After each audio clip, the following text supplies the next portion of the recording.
లూకా 8:22-23 వచనాలు. మరి ఒకనాడు ఆయన తన శిష్యులతో కూడా ఒక దోణి ఎక్కి సరస్సు వద్దరికి పోవుదమని వారితో చెప్పగా, వారు ఆ దోణిని తోసి బయలుదేరి వారు వెళ్ళుచుండగా ఆయన నిద్రించెను. అంతలో గాలివాన సరస్సు మీదకి వచ్చి దోణి నీళ్లతో నిండినందున, దేవుని బిడలారా, చిన్న ప్రార్థన చేసుకొని మనము తలలు వంచి దేవుని సహాయం అడుక్కొని వాక్య ధ్యానాన్ని ప్రారంభిద్దాం. ప్రేమ కలిగిన మా కన్న తండ్రి, మాతో మాటలాడి మమ్ము రక్షించారు. మాతో మాటలాడుట ద్వారానే మమ్మల్ని పోషిస్తూ ఉన్నారు. నీ మాటలే మాకు జీవనాధారము, రక్షణాధారము తండ్రి. మీరు మాట్లాడితే మేము బ్రతుకుతాం. మీరు మాట్లాడండి స్వామి. అందరికంటే పరిశుద్ధులందరికంటే చిన్నవాడైన అచ్చలుపుడైన మీ దీన సేవకుడు నీ పక్షంగా నీ సంఘం ఎదుట నిలబడ్డాడు. మీ దాసును మీరు మరుగు చేసి నాతో మాతో సంభాషించమని యేసయ్య నామములో అడుగుచున్నాం తండ్రి. ప్రభునందు ప్రియులారా, పలుమార్లు నేను ఈ అంశము మీద నేను ప్రసంగించినట్లు నాకు జ్ఞాపకం ఉన్నది. మీకు జ్ఞాపకం ఉన్నదో లేదో కానీ పలుమార్లు లెక్కలేనన్ని సార్లు నేను ఈ అంశం మీద అనేక స్థలాల్లో మాట్లాడాను. మరలా ఒకసారి ఒక చిన్న విషయాన్ని మీకు జ్ఞాపకం చేయడానికి నేను ఈ వచనాన్ని ప్రభు ఆత్మ నడిపింపు ప్రకారం ఎత్తుకున్నాను. లూకాసు వార్త 8వ అధ్యాయం 23వ వచనములో, దోణి నీళ్లతో నిండినందున వారు అపాయకరమైన స్థితిలో ఉండిరి. ఈ పారాగ్రాఫ్ లో నుండి, ఈ వచన భాగము నుండి నేర్చుకోవలసిన అంశాలు చాలా ఉన్నాయి, ఎన్నెన్నో ఉన్నాయి. సుధాగడ మీరు మరి నోట్ చేసుకొని ఉండొచ్చు, లేకపోవచ్చు. అయినా ఇప్పుడు నేను విపులంగా వెళ్ళను. కానీ ఒక విషయం మాత్రమే మీకు నేను జ్ఞాపకం చేస్తాను.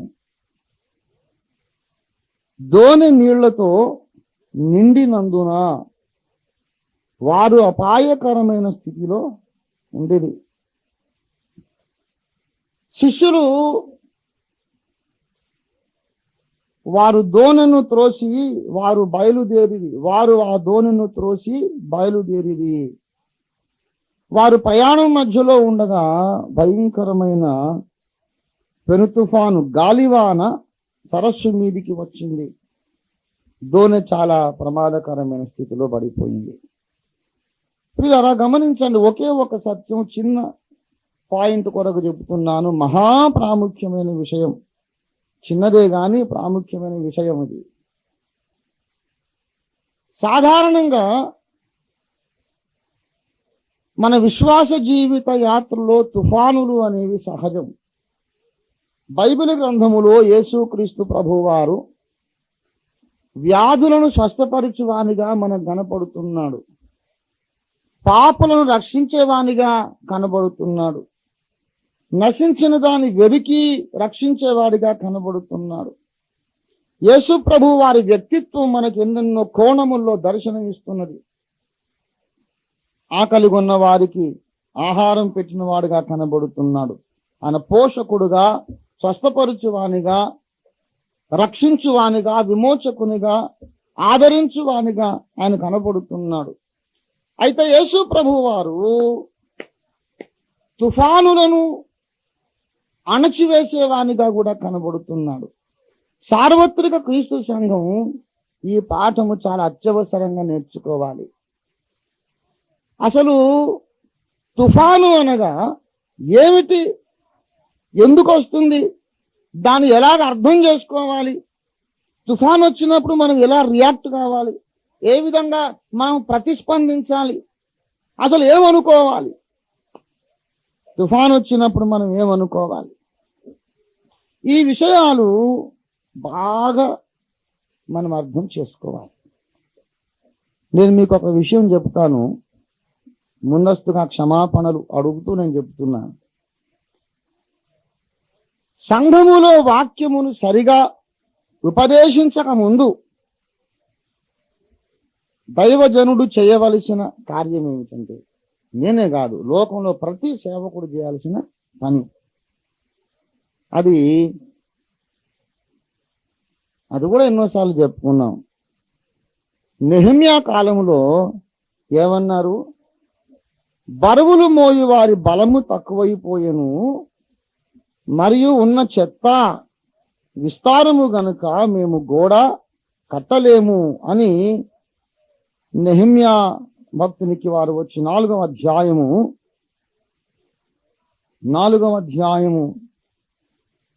10వ వచనం, బరువులు మోయి వారి బలము తగ్గిపోయెను, ఉన్న చెత్త విస్తారము గోడ కట్టలేము అని. చూడండి, చెత్త అనే మాట నేనేదో ఒక కించపరచడానికి ఏదో దూషించడానికి వాడడం లేదు, అదొక తిట్టుగా మీరు అనుకోకండి. చాలా కాలము యూదులు ఈ పట్టణాన్ని వదిలేసి ఎక్కడికి వెళ్ళిపోయారంటే చెరలో ఉన్నారు కదా. చాలా కాలం చెరలో ఉన్నప్పుడు పట్టణమును ఊడ్చే దిక్కు ప్రభుత్వం లేదు, ఏమండి రాజు యొక్క ఉద్యోగులు, రోడ్లు ఊడ్చే ఉద్యోగులు ఎవరు కూడా లేరు. చాలా కాలం పట్టణాన్ని వదిలేసి వెళ్ళిపోయారు కనుక సహజంగానే ఇక్కడ బాగా ఏం పేరుకుపోయింది? చెత్త, దుమ్ము అంతా పేరుకుపోయింది. ఈ చెత్త 70 సంవత్సరాల చెత్త ఒక వారం రోజులు ఊరికి పోయేస్తేనే బోల్డంత దుమ్ము చెత్త ఉంటుంది కదా. 70 సంవత్సరాల చెత్త ఎంతుందో. ఈ ఉన్న చెత్త విస్తారము కాబట్టి మేము గోడను కట్టలేము. అంటే గోడ కట్టగలగాలంటే ఏం చేయాలి? చెత్తను ముందు తీసేయాలి.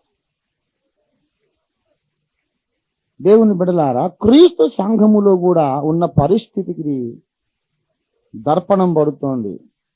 క్రీస్తు సంఘములో కూడా గోడను మనం కట్టలేకపోతున్నాం. ఎన్ని కూటాలు పెడుతున్నాం, ఎన్ని బైబిల్ క్లాసులు, ఎన్ని పరిశోధనాత్మకమైన ప్రసంగాలు, ఎన్ని గద్దింపులు ఎన్ని ఉన్నా గోడ నిలబడడం లేదు. ప్రసంగాలు మనసులో నిలబడడం లేదు. దేవుడు బయలుపరిచే సత్యాలు మనసులో నాటుకోలేకపోతున్నాయి. తామరాకు మీద నీటి బొట్టు పడితే జారిపోతుంది. బాతు మీద నీళ్లు పోయండి, నెక్స్ట్ మూమెంటే, నెక్స్ట్ క్షణమే మళ్ళీ డ్రైగా ఉంటుంది, దాని నానదు ఆ ఈకలు. ఏట్లో రాళ్ళు ఉంటే గులక రాళ్ళు, ఏండ్లేండ్లు యుగములున్నా సరే గులకరాయి నానదు. విశ్వాసుల మనసుకి ఎన్ని ప్రసంగాలు చేసినా అట్లే రాలిపోతుంది, నాటుకోవడం లేదు. ఎందుకంటే లోపల వ్యర్థ పదార్థములు, చెత్త అంటే దాన్ని ఏమంటామంటే ఎందుకు పనికిరాని పదార్థాలను చెత్త. వ్యర్థ పదార్థములు మన మనస్సులలో పేరుకుపోయినాయి. అవంతా క్లీన్ చెయ్యాలి. ఏదో ఉద్ధృతంగా ఉజ్జీవ ప్రసంగాలు చేసుకుపోతే ఏదో సాధించినట్టు కాదు. 1000 ప్రసంగాలు చేసి ఒకటి నాటుకోకపోయిన దానికంటే 1000 రోజులు క్లీనింగ్ చేసి ఒక్క మంచి ప్రసంగం బాగా నాటితే ఎక్కువ ఫలితం వస్తుంది. కనుక ఈ వ్యర్థ పదార్థములు ఏమిటంటే మన సహజమైనటువంటి మానవ ఆలోచన విధానము. వ్యర్థ పదార్థములు రకరకములు. మొట్టమొదటి వ్యర్థ పదార్థం చెత్త ఏంటంటే మానవ సహజమైన, లోక సహజమైన ఆలోచన విధానం. ఏంటి? మానవునిలో ఉన్న స్వంత అభిప్రాయాలు చెత్త, దాన్ని తీసేయాలి. ఇది పెద్ద మర్మమేమీ కాదు. పౌలు భక్తుడు అన్నాడు, క్రీస్తును గూర్చిన జ్ఞానం మీకు కలగకుండా అడ్డగించుచున్నది ఏమిటంటే మీ హృదయములలో ఉన్నటువంటి తలంపులే అడ్డగిస్తున్నాయి అన్నాడు. 2వ కొరింథీ పత్రిక 10వ అధ్యాయము 5వ వచనం. మేము వితర్కములను మరియు దేవుని గూర్చిన జ్ఞానమును అడ్డగించు ప్రతి ఆటంకమును పడద్రోసి ప్రతి ఆలోచనను చెరబట్టి, క్రీస్తుకు లోబడినట్లు చెరబట్టి. మేము వితర్కములను పడద్రోసి ఆలోచనలను చెరబట్టి. ఎందుకు ఆలోచనలను చెరబడుతున్నాడంటే మీకు క్రీస్తును గూర్చిన జ్ఞానం కలగకుండా అవే అడ్డుకుంటున్నాయి. ఒక విశ్వాసికి అసలు క్రీస్తు అంటే ఎవరో సరిగా సాక్షాత్కారం కలగకుండా అడ్డుకునేది ఏమిటంటే ఎక్స్టర్నల్ ఆబ్స్టకల్స్ కాదు, వెలుపల ఉన్న ఆటంకాలు కాదండి, మన మనసు లోపలనే కొన్ని ఆటంకాలు ఉన్నాయి. మన ఆలోచనలే. అవి సెటరైట్ చేయకుండా ఉన్నంత వరకు ఎన్ని లోతైన ప్రసంగాలు విన్నా శుద్ధ దండగ. కాబట్టి ఇది ఒక పెద్ద రీసెర్చ్ అండి, ఇది పెద్ద యుద్ధం అండి. నేను చిన్న ప్రసంగం ఇప్పుడు చేస్తున్నాను అన్నాను కానీ అంశము సామాన్యమైంది కాదు. దీని మీద ఒక ఉద్గ్రంథమే రాయాలి. క్రీస్తును గూర్చిన జ్ఞానము ప్రజలకు కలగకుండా అడ్డుకొనుచున్నటువంటి ఆలోచనలు, క్రీస్తును గూర్చిన జ్ఞానము ప్రజలు పొందకుండా అడ్డుకొనుచున్న ఆదాము సంబంధమైన ఆలోచన విధానము, ప్రాచీన పురుషుని ఆలోచన విధానం, అది తీసేయాలి. దాన్ని తీసేయాలండి. విచారం ఏంటంటే రక్షణ పొంది సంఘం లోపలికి వచ్చిన తర్వాత కూడా ఇంకా విశ్వాసులు ఆ బయట మనుషుల భాష మాట్లాడుతున్నారు. లోకస్తుడు ఎలా మాట్లాడతాడు అలా మాట్లాడతాడు. అవంతా గండ్రగొడ్డలు పెట్టి నరికేయాల్సిన బాధ్యత మనకు దేవుడిచ్చాడు, మన భుజాల మీద ఉండాలి. కనుక ముందు ఇక్కడ మనం సత్యాన్ని నేర్చుకోవాలి. మీరే చాలు నాకు. ఒక్కొక్కరు ఒక్కొక్క గురువై లోకంలోకి వెళ్ళండి, లోకంలో ఉన్నటువంటి చెత్తంతా తీసేయండి. దేవుని బిడ్డలారా, ఎన్నో ఉన్నాయి ప్రాచీన పురుషుని ఆలోచనలు, ప్రాచీన పురుషుని అభిప్రాయాలు. అది మొట్టమొదటి చెత్త. రెండవ చెత్త, దేవుని ప్రత్యక్షత లేకుండా మానవుడు సొంత జ్ఞానము చేత బైబిల్కు చేసిన వ్యాఖ్యానాలు, అవొక చెత్త. బైబిల్కు తప్పుడు వ్యాఖ్యానాలు చెప్పాడు, అది వేరు ఇది వేరు. నేను ముందు చెప్పింది వేరు ఇది వేరు. ఇప్పుడు సహజముగా వినండి బాగా, మానవ కల్పితమైన సిద్ధాంతాలు వేరు, పరిస్థితులను మానవుడు అర్థం చేసుకునే విధానం అది వేరు. ఈ అంశం వేరు, ఆ అంశం వేరు. మీకు అర్థం కావడానికి చెప్తాను. ఒకేసారి చాలా చెప్తే కూడా అర్థం కాదు. ఇప్పుడు ఈ అంశానికి వద్దాం. మనం ఈ అంశానికి వద్దాం. తుఫాను వచ్చినప్పుడు మనము ఏమనుకోవాలి? ఏమనుకోవాలి? సాధారణంగా తుఫాన్ అంటే ఏమిటి? జీవిత యాత్రలో మనకు ఎదురయ్యే శ్రమలు, ఏదైనా సమస్య, ఏదైనా ఒక భయంకరమైన ప్రమాదకరమైన పరిస్థితి, సన్నివేశం, అది ఒక్కొక్కరికి ఒక్కో రకంగా ఉండొచ్చు. నా తుఫాను వేరు, నాకు వచ్చింది వేరు, మీకు వచ్చిన తుఫాను వేరు, మీకు వచ్చిన తుఫాను వేరు. ఎన్నో రకరకాల మన ప్రయాణం ముందుకు సాగకుండా మన భయపెట్టి బెదిరించి మన నాశనం చేసి సముద్రంలో ముంచి చంపేయడానికి ఎన్నో ప్రమాదకరమైన తుఫాన్లు మన మీదకి వస్తుంటాయి. తుఫాను రాగానే మొట్టమొదట మనిషి ఏమనుకుంటాడంటే దేవుడు నన్ను శిక్షిస్తున్నాడేమో అనుకుంటాడు. అండి, దేవుడు నన్ను శిక్షిస్తున్నాడేమో. మనకే వస్తే మనం కూడా అట్లే అనుకుంటాం, ఇంకొకరికి వచ్చినా అట్లే అనుకుంటాం. అంటే మనకున్న ఒక బేసిక్ అభిప్రాయము ఏంటంటే మనము దేవుని చిత్త ప్రకారము సమస్తము జరిగించినంత కాలం మనకు తుఫాను రాదు అనే అభిప్రాయం. అర్థమైందా? మనము దేవుని మాట ప్రకారము అన్ని చేసినంత కాలం మనకు ఏ సమస్య రాదు అనే అభిప్రాయము చెత్త. అది తుడిచేసేయండి. నేను ఇంకా ఏమో మర్మము చెప్పనండి. ఇక మన బేసిక్ థింకింగ్ రాంగ్. యేసు ప్రభు వారు తుఫానును సద్దుమణిపినట్లుగా ఈ సందర్భంలో రాయబడి ఉన్నది. ఇప్పుడు వీళ్ళకి తుఫాన్ ఎందుకు వచ్చింది? యేసయ్య చెప్పిన మాట ప్రకారము పోతే తుఫాన్ వచ్చిందా, లేకుంటే యేసు మాటకు వ్యతిరేకంగా పోతే తుఫాన్ వచ్చిందా? నాకు చెప్పండి. ఇప్పుడు యేసయ్య మేము అవతల దరికి వెళ్తాం నాయన అని అంటే, వద్దు బిడ్డ వెళ్ళొద్దు, ప్రమాదం, నా చిత్తము కాదు అని యేసయ్య అంటే, లేదు తండ్రి ప్లీజ్ తండ్రి మేము వెళ్తాం తండ్రి అని వీళ్ళు బలవంతంగా పోతే తర్వాత తుఫాన్ వచ్చింది అనుకోండి, అప్పుడు మనం ఏమనుకోవచ్చు? సరే ఆయన మాటకు లోబడితే నీకు తుఫాను రాకపోవునరా అనేవాళ్ళం. అసలు ఇక్కడ రివర్స్ లో ఉంది వ్యవహారం. ఏమండి, ఇక్కడ వ్యవహారం చాలా రివర్స్ లో ఉందండి. ఇక్కడ ఏమన్నాడంటే, ముందు యేసయ్యే చెప్పారంటే 8వ అధ్యాయం 22లో, మరి ఒకనాడు ఆయన తన శిష్యులతో కూడా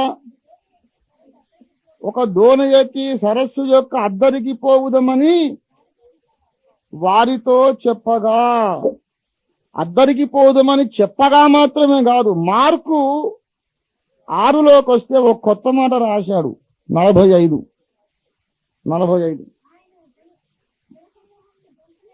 అమ్మా దోణ ఎక్కి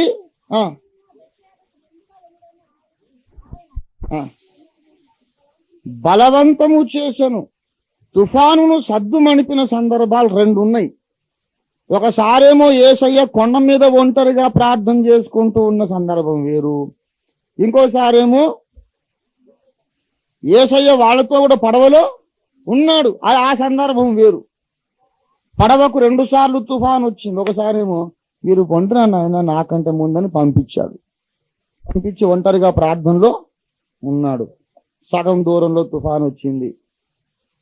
ఇంకొకసారేమో మనం పోదాం పదాన్ని ఆయన కూడా బయలుదేరారు. ఈ 2 సందర్భాలలో కూడా తుఫాను వచ్చింది. 2 సందర్భాలలో కూడా యేసయ్య మాట ప్రకారమే బయలుదేరారు, కానీ ఆయన మాటకు విరోధంగా బయలుదేరలేదు. ఒక సందర్భం ఏమో యేసయ్య లేకపోయినా ఆయన మాట ప్రకారం బయలుదేరారు. ఇంకా బలవంతము చేశానట. ఏం చేశాడు యేసయ్య? బలవంతము చేశాడు. బలవంతం చేయడం అంటే అర్థం ఏంటి? మొదట వెళ్ళండి అని చెప్తే మేము వెళ్ళమని అన్నారు. వీళ్ళు ఏమన్నారంటే, ఇప్పుడు వెళ్ళండి అంటే సరే నాయన అన్నాక మళ్ళీ బలవంతం చేసేదే ఉంటుంది. బలవంతం చేయాల్సి వచ్చిందంటే అర్థం ముందు మేము వెళ్ళబువా, నువ్వు లేకుండా నువ్వేదో ప్రార్థన చేసుకొని కొండ మీద ప్రార్థన చేసుకుంటే మేము పోవడం ఏంటి? నువ్వు చేసుకొని రా, మేము ఇక్కడ వెయిట్ చేస్తాం, నువ్వు వచ్చిన తర్వాత అందరం కలిసిపోదాం, నువ్వు లేకుండా మేము మాత్రం పోము నాయన అని మొరాయించాడు. అయితే యేసయ్య వద్దు నాయన వెళ్ళండి వెళ్ళండి వెళ్ళండి అని వద్దు మొర్రు అన్న బలవంతాన్ని గుంజుకుపోయి దోణలోకి తోసిపోండి అని బలవంతాన్ని పంపించాడు. దేవుని చిత్త ప్రకారమే వెళ్ళారా, దేవుని చిత్త వ్యతిరేకంగా వెళ్ళారా? అయినా ఏమొచ్చింది? కనుక దేవుని చిత్త ప్రకారము ప్రయాణిస్తే తుఫాను రాదు అన్నది ఒక రాంగ్ నోషన్. దాన్ని రబ్బరు పెట్టి చెడిపేసుకోవాలి, లేకపోతే నీ అడుగు ముందుకు పడదు. అర్థమైందా? ఈ బేసిక్ నోషన్స్ మన లోపల కడుక్కోకపోతే, ఈ మౌలికమైన తలంపుల అభిప్రాయాలు తుడిచిపెట్టుకోకపోతే, నేను చెప్తున్నా, మీరు స్టాండ్ వేసి సైకిల్ దొక్కినట్టే ఉంటుంది, ముందుకు పోనే పోం. ఇది ముఖ్యమైన విషయాలు. నువ్వెన్ని మర్మాలు గ్రహించినా, పరిశుద్ధాత్మ పొందినా కూడా బేకారే. ముందు ఇది నేర్చుకోవాలి. సరిగ్గా కొంతమంది నేను పరిశుద్ధాత్మ పొందలేదు కాబట్టి నేను ముందుకు పోలేకపోతున్నా అనుకుంటున్నారు. నేను చెప్తున్నా, అసలు ఆత్మ పొందకపోవడానికే ఇటువంటి అభిప్రాయాలు కొన్ని ఉండడం కారణం. పరిశుద్ధాత్మ పొందాలంటే కూడా ముందు రైట్ థింకింగ్ ఉండాలి. అర్థమైందా? కనుక గమనించాలి ఈ మాట. దేవుని చిత్త ప్రకారము వెళ్ళిన ప్రయాణమునకు కూడా తుఫానులు వస్తాయి. ఉదాహరణకు నా కుటుంబ జీవితం ఉన్నదండి. కొంతమంది చూడండి, అన్న లోపల ఉంది వాళ్ళ మనుషులలో, ఎవరెవరికి ఉందో నాకు తెలుసు. అన్న ప్రార్థన చేయలేదు అనుకుంటానండి, దేవుని చిత్తం అడిగి ప్రార్థన చేసి కనుక్కుంటే అసలు ఇట్లా కాకపోనువేమో అని ఉంది కొంతమందికి.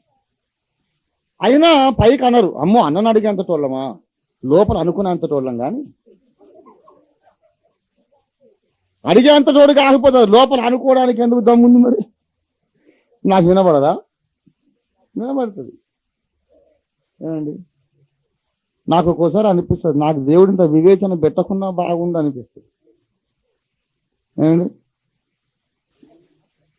ఒకవేళ ప్రార్థన చేసి దేవుడు చెప్పిన ప్రకారం ఈ అమ్మాయిని సెలెక్ట్ చేసుకుంటే అన్నకి ఇంత పెద్ద తుఫాను రాకపోలేము. చాలా తప్పు. నేను మీకు ఇప్పుడు చెప్తున్నాను, నా జీవితంలో ప్రతిదీ కూడా ఒక పాఠము మీకు నేర్పడానికే జరిగింది. అన్ని కూడా 100% దేవుని చిత్త ప్రకారము చేసిన పనులకు కూడా తుఫానులు ఎదురవుతాయి అనే పాఠం నేర్పడానికే నా పెండిట్ల పెటాకులైంది. ఎందుకు తెలుసా? ఇంకోటి, నాకు మీరు దూరంగా ఉండొద్దు. అన్నతో మాట్లాడితే అబ్బో అట్లా అనుకున్నంత కాడి నుంచే దయ్యం జొరబడతా ఉంటుంది.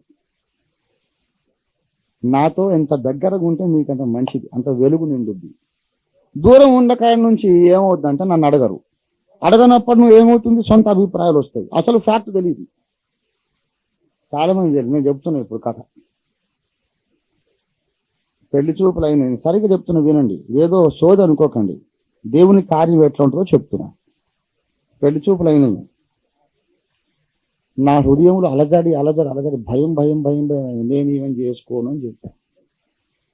మీకు అందరికి పనికొస్తుంది, పెళ్లి కానోళ్ళు ఉన్నారు వినండి. నేను ఏం చెప్పాను? మనిషి చక్కగానే ఉంది, చూడడానికి బాగానే ఉంది, ఏమి కన్ను ఉంకర కాలు ఉంకర కాదు, బాగానే ఉంది. పెద్ద బ్యూటీ కాకపోయినా మంచిగానే చూడడానికి బాగానే ఉంది, వంకర మనిషి ఏం కాదు. కానీ మనసులో భయం అంటే భయం అవుతుంది అనమాట, వివేచన. నేను వద్దు, నాకు వద్దు అక్క, ఏమంటే నాకు భయం అవుతుంది, వద్దని చెప్పేశాను. నన్ను లోపల గదిలోకి తీసుకొని పోయి 2 గంటలు నా బుర్ర తిన్నారు. ఎందుకు ఏం తక్కువరా, ఇదేనా నీ భక్తి, ఏం సేవరా, దేవుడు ఏం చెప్పాడు, పెద్దలకు లోపడమని చెప్పలే అని రకరకాలుగా ఇది వదిలించుకోవడానికి. ఇప్పుడు కాదు, నేను 2 రోజులు ప్రార్థన చేసుకొని చెప్తా, వాళ్ళు వెళ్ళిపోమని పంపించేశా. 2 రోజులు అయినాక ప్రార్థన చేసి 2 రోజులు వీళ్ళు నా బుర్ర తిని ఆఖరికి విసిగి, ఆ సంసోను ప్రాణము విసిగి సావగోరి అని ఉందే అట్లా చేశాడు నన్ను. ఏదో ఒకటి కట్టండి, ఎవరో ఒకరు కమానిగా మీరన్న సంతోషంగా ఉంటే అంతే చాలని ఒప్పుకున్నా. విన్నారా? చేసుకుంటారని చెప్పండి అన్నాక వారం అయింది, 10 రోజులైంది, 20 రోజులైంది, 2 నెలలు అయింది, 6 నెలలు అయింది, తప్పుడు లేదు. అక్కడి నుంచి సంతోషపడి బాగా అయింది. నేను వద్దొద్దంటే వీళ్ళు బలవంతంగా ఒప్పించారు కదా. అక్కడి నుంచి రిప్లై లేదు, మంచిగా అయింది అనుకున్న, మర్చిపోయా. ఒకరోజు ఉదయం లేచి నేను ప్రార్థన, నాకు 4 గంటలకు ప్రార్థన చేసే అలవాటు. ఆ రోజు లేట్ అయింది కొంచెం, 6 గంటలకు ప్రార్థన మొదలు పెట్టా. 7 గంటల దాకా ప్రార్థన చేస్తున్నా. ఇది మర్చిపోయినాం కదా, సంబంధం వద్దనుకున్నాం కదా. దేవుని స్వరం విన్నా, నా కుమారుడా నాగార్జున సాగర్కు పో, మోటార్ సైకిల్ మీద పో, రేపే పో, ఎల్లుండి కూడా కాదు, ఇవాళ కూడా కాదు, రేపే పోయి ఆ సంబంధం చేసుకోమని దేవుని స్వరం విన్నా. దేవుడు దూకమంటే దూకే మనిషిని, లేకుంటే నన్ను సేవకు పిలవడండి. చాలా మందికి అసలు నేనే అర్థం కాలేదు, దేవుడే అర్థమవుతాను. ముందు నన్ను సరిగ్గా అర్థం చేసుకోండి. ఓఫీర్ అన్నతో 10 ఏళ్ళు ఉన్నంత నాకని తెలిసిపోయింది అనుకోకండి, ఏం తెలియదు, నాకు గోరు కూడా తెలియదు. ఇంకా నన్ను స్టడీ చేయాలి బుక్ లాగా. ప్రతి స్టెప్కు వెనక ఇంత సాక్ష్యం ఉంటుంది నాకు. నేను సరిగ్గా 7 అయింది, నాకు భయం అవుతుంది కదా. అరే దేవుడు అది అయిపోయింది అనుకున్న, ముందే భయం అయింది నాకు. భయం అవుతుంది, మళ్ళీ ఇప్పుడు దేవుడు చేసుకోమంటున్నాడు ఏంటి? సరే చిత్తం ప్రభువా అన్న, ఇంకో మాట అనకూడదు కదా. సరే నాయన అన్న, బయటకు వచ్చి ఆమెను కూడా చెప్పలేదు, ఇట్లు యేసునామమున అనేది ఏం లేదు. ఇక భయంకర వేసి వచ్చి బయటకు వచ్చేది. బిహెచ్ఎల్ ఎంప్లాయీ, అగాపే చర్చికి సెక్రటరీగా ఉండే. అప్పుడే వస్తున్నాడు 7 గంటలకు ఉదయం. ఆయన చేతకుంది. దేవుడు ఏం చెప్పినా, నేను రేపే పోవాలి, మోటార్ సైకిల్ మీద పోవాలి అది చెప్పానా. నేను ముచ్చట చాలా స్పష్టంగా చెప్తాను, ఎందుకంటే ప్రతి మైండ్ డీటెయిల్కి ఒక అర్థం ఉంటుంది. ఈ పిల్లలకి చేతకు స్కూటర్ ఉంది. బ్రదర్ మనము రేపు నాగార్జున సాగర్ పోవాలి, ప్రభు వెళ్ళమని మాట్లాడుతున్నాడంటే, సరే బ్రదర్ నేను ఇది ఇచ్చేసి మోటార్ సైకిల్ తెస్తా అన్నాడు. కన్ఫర్మేషన్, దేవుని స్వరం. దాంట్లో పోయి చేసుకున్నాం. పోయిన తర్వాత అది సెటిల్ అయిపోయింది. అక్కడికి పోయిన తర్వాత ఇది దేవుని చిత్తం అని నమ్ముతున్నావా? అంటే నమ్ముతున్నా. ఎందుకంటే ఆయన నేను చేసుకోవడం నీ చిత్తమైతే ఈ రోజు లోపల రావాలని ప్రార్థన చేసిందట. ఆ రోజు సరిగ్గా డెడ్ లైన్ రోజు నేను పోయినా. ఇక్కడ నాకు దేవుడు చెప్పడం, అక్కడ దేవుడు చెప్పడం. కానీ నేనంత తిక్కలోనే పెళ్లి ఏం చేసుకోండి, నేను ఎందుకు అట్లా చేసుకుంటానండి. ఒక్కోసారి దేవుడు వద్దన్న ఆటో ఎక్కితే సగం దూరం పోయి ఆగిపోయింది అది. దేవుని బిడ్డలారా, తీరా వివాహమైన రోజు రాత్రి ఫస్ట్ నైట్ ఆ మనిషి నన్ను బలంగా నెట్టేసి నన్ను ముట్టుకోవద్దని ఆజ్ఞాపించి దేవుని సన్నిధిలో బైబిల్ పట్టుకొని చెప్తున్నా. First night. కొన్నేళ్ళు అయినాక సంసారం అయినా గొడవలు వచ్చాడు. కానీ నీవు చాలా గర్విష్ఠువి. నువ్వు దేవుణ్ణి అనుకుంటున్నావా? నువ్వు నీ గర్వం దించడానికి నీ లైఫ్లో ఎంటర్ అని చెప్పినా దేవుని సన్నిధిలో చెప్తున్నాను. బైబిల్ పట్టుకొని అబద్ధమైతే నా ప్రాణం పోవాలి. అరే అట్లెందుకు అవుతుందంటే అవుతుంది. దేవుని చిత్త ప్రకారము నడిస్తే తుఫాన్లు వస్తాయని దానికి దర్పణమే నా లైఫ్. ఎందుకు అంటే దానికి మళ్ళీ వేరే లెసన్ ఉంటుంది. 3 సంవత్సరాలు అయినాక ప్రభువుని అడిగా, ప్రభువా కొంతమంది ఏదేదో నా ఓఫిరన్న ఇట్లా చేస్తే బాగుండు, ఇట్లా చేస్తే బాగుండని ఎవరు ఏదన్నా కూడా తిక్కలతనమేనండి. అది ఇట్స్ ఫూలిష్నెస్. ఎందుకంటే ఏదైతే చేయాల్సి ఉండనో అది నేను ముందే చేసే. కొంతమంది ప్రార్థన చేస్తే మారును ఏమో అంటే ఐడియా రాకనే నేనున్నా. అరే నీ తాత ముత్తాతల కంటే ముత్తాతను నేను. అర్థమైందా? నీ ముత్తాతే నా ముందు బచ్చ. నాకు తెలియదా ప్రార్థన చేయాలని? 3 రోజులు ఉపవాస ప్రార్థన చేశా. 3 రోజులు కటిక ఉపవాసం. 3వ దినం ప్రభు నాతో మాట్లాడి, ఆమెను మార్చను, నీవి ప్రార్థన ఇంకా చెయ్యొద్దు, అది నీకే మేలు కాదు. ఈ 3 స్టేట్మెంట్స్ వినండి. నేను ఆమెను మార్చను, ఇక ఈ ప్రార్థన చెయ్యొద్దు, అది నీకే మేలు కాదు. ఎందుకు మరి మార్చను నాకు ఆమె నేను చేసుకోమని ఎందుకు చెప్పావు అని కొట్లాడకుండా లేను నేను. నా కొడుకు విక్రమ్ నా దగ్గరకు వచ్చి ఎట్లా కుస్తీ పడతాను, దేవుని దగ్గర అట్లా కుస్తీ పట్టేటోడు నేను. అర్థమైందా? మరి ఆవిడ ఎందుకు ఇచ్చావు, నాకు చేసుకోమని ఎందుకు చెప్పావు? నా చిత్తం అది. నేను నీకు 10 ఏళ్ళు ఉన్నప్పుడు దర్శనం ఇచ్చా కదా, నీ 10 ఏళ్ళ వయసులో దర్శనం ఇచ్చా కదా. దేవుడు చెప్తున్నా, అదే ఎందుకు కొట్టినావయ్యా అని అంటే నేను ముందే చెప్పినా కాబట్టి ఇప్పుడు కొట్టినావు అన్నట్టు. నేను అసలు ఎందుకు కొట్టావు, ఎందుకు చెప్పావు? దేవుడు అప్పుడు అన్నాడు ఏంటంటే, క్రైస్తవ కుటుంబంలో దైవ శాసనము అని ఒక గ్రంథం నువ్వు రాయాలి కుమారుడా. స్త్రీ పురుష సంబంధాల గురించి బైబిల్ ఏం చెప్పిందో నా సంఘానికి తెలియదు. అన్ని సిద్ధాంతాల్లో దిద్దుబాటు ఎట్లా కావాలో కుటుంబం అంటే ఏందో కూడా నా సంఘానికి తెలియదు. చాలా రాంగ్ ఒపీనియన్స్ ఉన్నాయి. తప్పు కాదు దాన్ని తప్పు అనుకుంటున్నారు, తప్పునేమో తప్పు కాదు అనుకుంటున్నారు.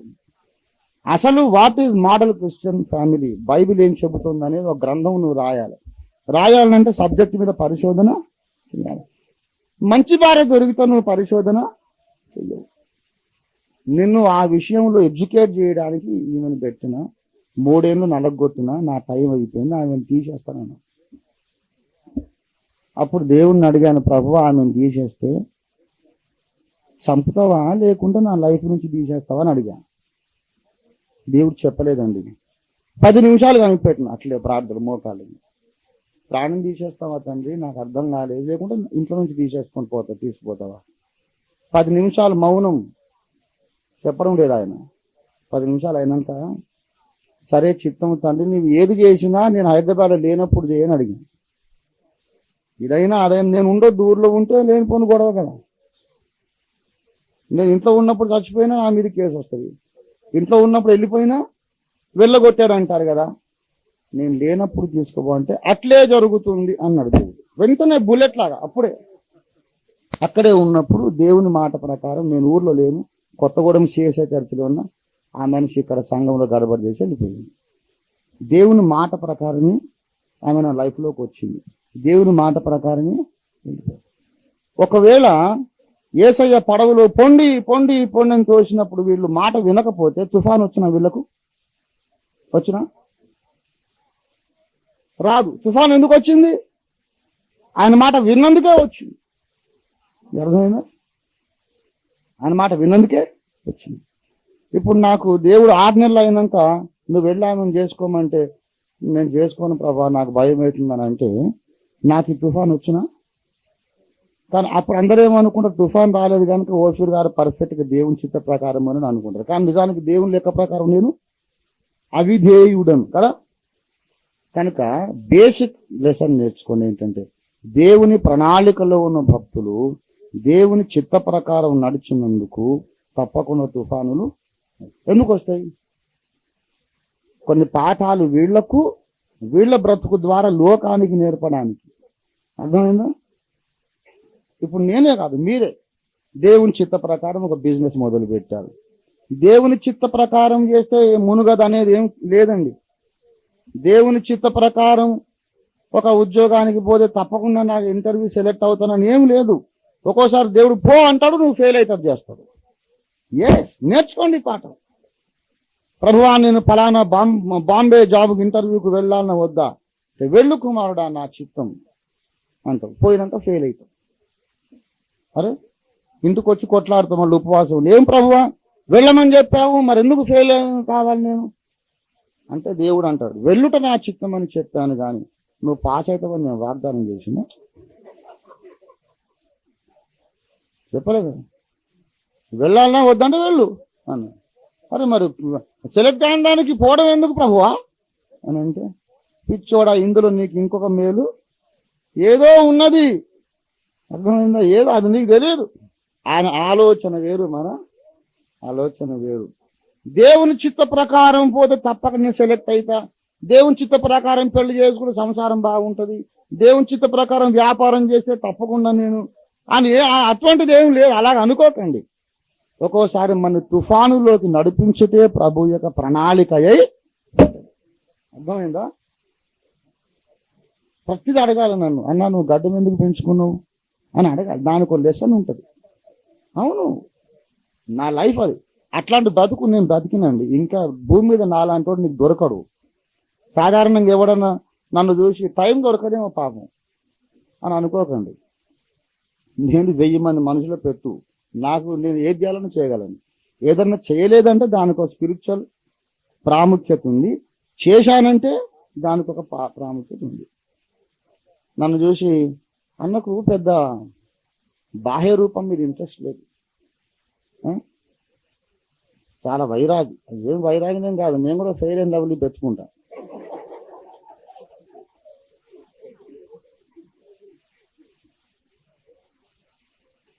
అంత వైరాగ్యం ఏం కాదండి.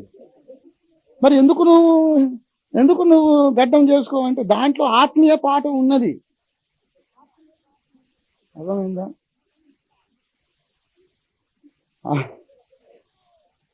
నేను ఎందుకు లాయిక్ చేసుకుంటా, దానికి ఆత్మీయ పాఠం ఉంటుంది. ఏమండి మరి వైట్ వదిలిపెట్టి ఎందుకు కలర్ పెట్టి, దానికి ఏదో ఉంటుంది. ప్రతి చిన్న కదలిక దేవుని బిడ్డలారా, ప్రతి చిన్న కదలికకు ఏదో ఒక ఆత్మీయ పాఠం ఉంటుంది. ప్రవక్త లక్షణం అది. యెషయా 20వ అధ్యాయంలో యెషయాకు దేవుడు చెప్పాడు 3 సంవత్సరాలు.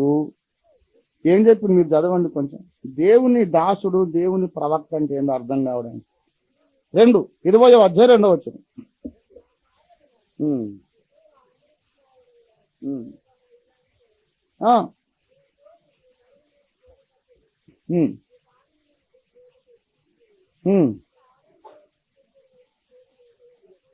యెషయా ప్రవక్తను మీరు ఎప్పుడు దర్శనం చూశాడు, చెరాఫులు పరిశుద్ధుడు అని పాడుతుండగా ఏమేమో మీకు తెలుసు కదా. ఏమండి ఇప్పుడు ఈ పిక్చర్ ఊహించుకోండి. అతడు అలాగు చేసి 3 సంవత్సరాలు, 3వ వచనం చూడండి, 3 సంవత్సరములు దిగంబరిగా, పైన అంగి ఉంది, కింద ఏం లేదు, చెప్పులు లేవు, నడుం మీద ఏం లేదు, కింది భాగం దిగంబరంగా ఉన్నది, చెప్పులు లేకుండా, పైన అంగి మాత్రం వేసుకొని 3 సంవత్సరాల ఇశ్రాయేల్ దేశం నుండి తిరుగుతున్నాడు. ఎవరు? యెషయా ప్రవక్త. ఎందుకు తిరుగుతున్నాడు? దేవుడు చెప్పాడు, రే ప్యాంట్ నికాలో అంటే చిత్తం ప్రభావం నికాలి. ఇక తిరుగుతున్నాడు అట్లనే. పిచ్చి పట్టిందంటే ఏం పిచ్చి పట్టలే, ఎవరైనా పేజీలు ఆడతారు హవారి ఎవరు సెకండ్కే దగ్గరకు వస్తలేడు, భయపడి అట్టే పోతున్నాడు. ఇదేమవుతారని బ్రదర్ అంటే ప్రభు చిత్తం బ్రదర్ అంటున్నాడు. అరే ఇదేందండి దిగంబరంగా తిరుగుతున్నాం, ఇదేంటంటే దేవుడు చెప్పాడండి. దేవుడు చెప్తాడు, అర్థం చేసుకోవాలి. దేవుడు కొన్నిసార్లు చాలా పెక్యూరియర్గా చెప్తాడు. ఏమండి నువ్వు గడ్డం పెంచుకోమని దేవుడు చెప్పాడు, ఒకసారి తీసేయమన్నాడు. నేను గడ్డం తీసేసిన ఫొటోస్ కూడా ఉన్నాయి. ఎందుకు తీశానో, ఎందుకు పెట్టుకున్నాను, నేను రింగ్ పెట్టుకున్నా. అడగాలి ఎందుకన్నా రింగ్, తుమ్ సీక్నే కా కుచ్ హై ఇస్మే. అర్థమైందా? నేను ఒట్టిగా ఏం చేయనండి. ఎవరినన్నా బలంగా గుద్దినాను అనుకో, అన్నా ఇప్పుడు ఎందుకు కొట్టినావన్నా, దాంట్లో ఏం మర్మం ఉంది అని అడగాలి. దాంట్లో ఏదో రహస్యం ఉంటుంది. అంత పర్ఫెక్ట్ గా నేను ఏది ఇమోషనల్ గా ఉద్రేకం తట్టుకోలేక కొట్టిందని ఏం లేదు, క్యాలిక్యులేటెడ్ గానే కొడతా. ఎందుకు? ఒక లెసన్ నేర్పడానికి. అది ఎవరి లక్షణం అంటే ప్రవక్త లక్షణం. దేవుని బిడ్డలారా, హెచ్కేలు కూడా అట్లనే. నేను ఎదురు చూస్తుంటా ఒక విచిత్రమైన పని చేసి రింగ్ పెట్టుకొని నన్ను ఎవరన్నా అడుగుతారేమో నేను నేర్పిద్దాం అని. అడిగేదాకా ఎక్కడున్నాడు?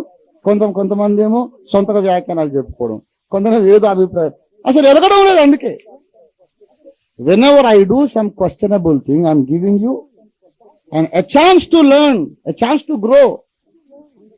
నేను ఏది చెప్పినా 100% బైబిల్ ప్రకారం తమ్మి, ఈ సైన్స్ ప్రకారం, ఈ వచనం ప్రకారం, ఈ ప్రణాళిక ప్రకారం జరిగింది. అట్లా చెప్పలేని కార్యం నా లైఫ్ లో ఎప్పుడు ఏది చేయలేదని నేను దేవుని సన్నిధిలో ప్రకటిస్తున్నా. అంటే ఎంత నాలెడ్జ్ పోగొట్టుకున్నారో చూడండి, ఎంత నాలెడ్జ్ పోగొట్టుకున్నారు అడగనందు చేత.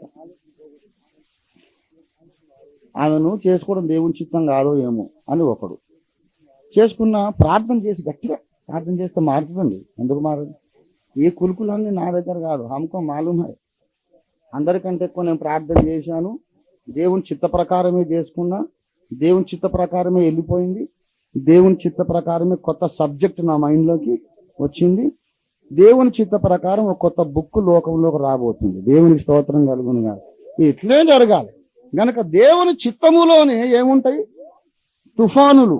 నీ లైఫ్ లో వచ్చిన కష్టాలు, నీ లైఫ్ లో ఉన్నటువంటి ఏమంటారు డిసప్పాయింట్మెంట్స్, నిరాశ, నిస్పృహలు, వ్యాధులు, ఏదైనా కానీ తుఫానులు రెండు రకములు. తుఫానులు రెండు రకాలు లోకడ చెప్పాను, మళ్ళీ ద్వితీయోపదేశకాండం అనుకోండి. తుఫానులు రెండు రకాలు. మొట్టమొదటిది యోనా మీదకి వచ్చిన తుఫాను, రెండవది యేసు ఉన్న శిష్యుల పడవ మీదకి వచ్చిన తుఫాను. ఇద్దరూ సముద్రయానం చేస్తున్నారు, కానీ యోనా మీదకి వచ్చిన తుఫాను వేరు, యేసు శిష్యుల పడవ మీదకి వచ్చిన తుఫాను వేరు. యోనా మీదకేమో దేవుని చిత్తానికి వ్యతిరేకంగా వెళ్ళినందుకు తుఫాను వచ్చింది, వీళ్లకు దేవుని చిత్తం చేసినందుకే వచ్చింది. అక్కడ యోనా దేవుని చిత్త ప్రకారం వెళ్ళి తుఫాను వచ్చేది కాదు, వీళ్ళు దేవుని చిత్తాన్ని ధిక్కరిస్తే తుఫాను వచ్చేది కాదు. యోనా మీదకి వచ్చిందేమో అతని అవిధేయతకు శిక్షగా వచ్చిన తుఫాను. ఇక్కడేమో ఒక పాఠము నేర్పడానికి, దేవుని శక్తిని చూపడానికి తుఫాను వచ్చింది. దేవుని స్తోత్రం కలుగును గాక. తుఫాను వచ్చినందుకు ఏమి నేర్చుకున్నారు? ఈయన గద్దింపగా గాలియు సముద్రమును లోబడుచున్నవి, పంచభూతాలకు యేసు అధిపతి అని నిరూపించడానికి వచ్చింది. దేవుని స్తోత్రం కలుగును గాక. హల్లెలూయా. కనుక భక్తుల జీవితాలలో ఉండే సమస్యలు కూడా సార్వత్రిక సంఘానికి పాఠములు. ఐ హ్యావ్ నో రిగ్రెట్స్ అన్నమాట. మళ్ళా పుడితే, మళ్ళా నాకు పెళ్ళిడు వస్తే, మళ్ళా ఇదే పరిస్థితి, ఇదే మనిషి నా ముందుకు వస్తే తప్పకుండా నేను మళ్ళా పోయి చేసుకుంటా, మళ్ళా దెబ్బలాడతా, మళ్ళా పోతుంది, మళ్ళా ఇక్కడ ఇదే ప్రసంగం మళ్ళీ అవుతుంది.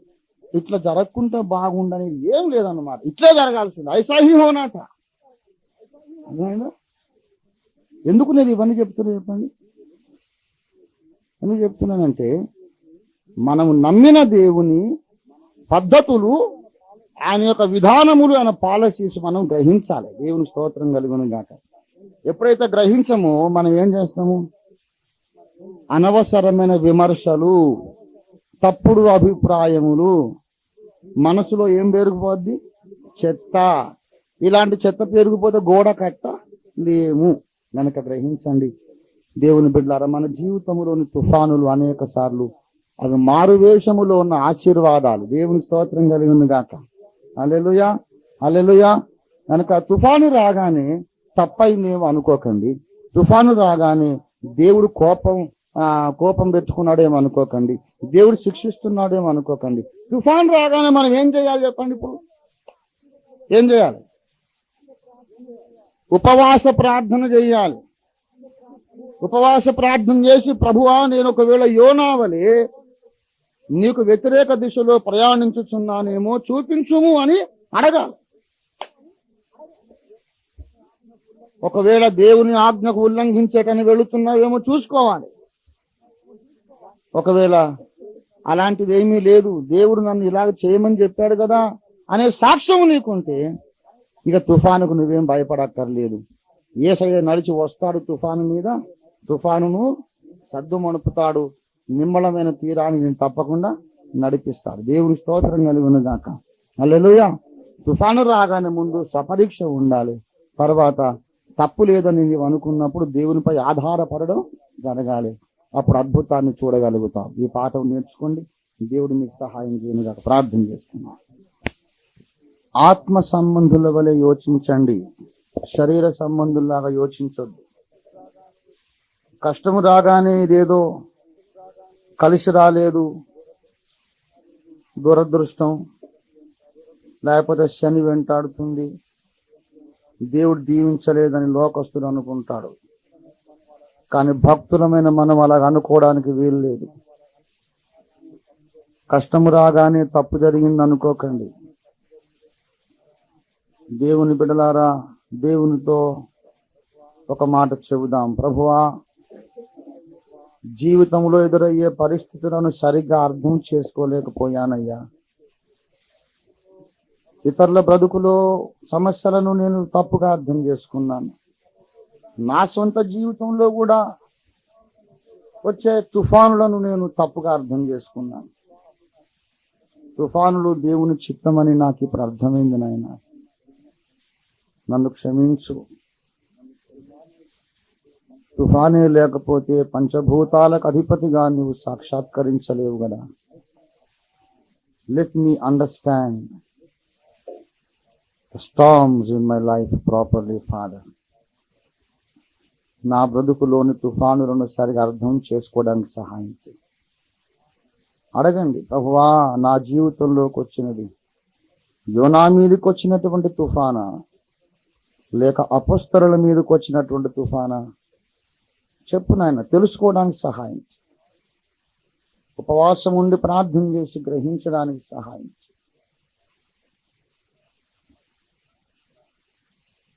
ప్రార్థన చేసుకుని ముగించుకుందామా? ప్రేమ కలిగిన మా మహాపరిశుద్ధ తండ్రి,